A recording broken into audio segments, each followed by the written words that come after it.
आज का जो क्वेश्चन है स्क्रीन पर आपके सामने है। मोहम्मद अहमद खान साहब कह रहे हैं एक वीडियो टाइमिंग बढ़ाने पर भी बना दो, फौरन वायरल हो जाना।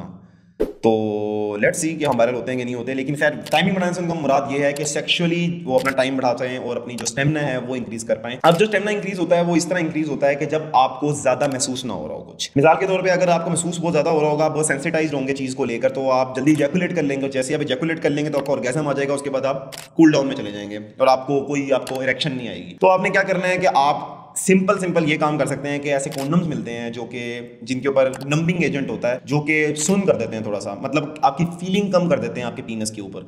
तो जब आप उन चीज़ों का इस्तेमाल करेंगे या फिर कोई ऐसी चीज़ का इस्तेमाल करेंगे जो कि सेंसिटाइजेशन कम कर दे आपके पीनस की, तो आपको फील कम होगा, तो आपकी टाइमिंग बढ़ जाएगी। ठीक है, ये सिंपल सा काम है जो कि आपकी टाइमिंग बढ़ा सकता है। इसके अलावा कुछ दवाइयाँ होती हैं जो कि आपका इंप्रूव करती हैं आपका टाइम, लेकिन वो दवाइयाँ तो मैं बिल्कुल रिकमेंड नहीं करूँगा। वो दवाइयाँ और कामों के लिए होती हैं, वो एज अ साइड इफेक्ट इस चीज़ को इंप्रूव करती हैं। तो प्लीज़ ये काम तो आपने बिल्कुल भी नहीं करना। ठीक है, तो आज के लिए इतना ही। Thank you so much. See in the next video. अल्लाह हाफिज़।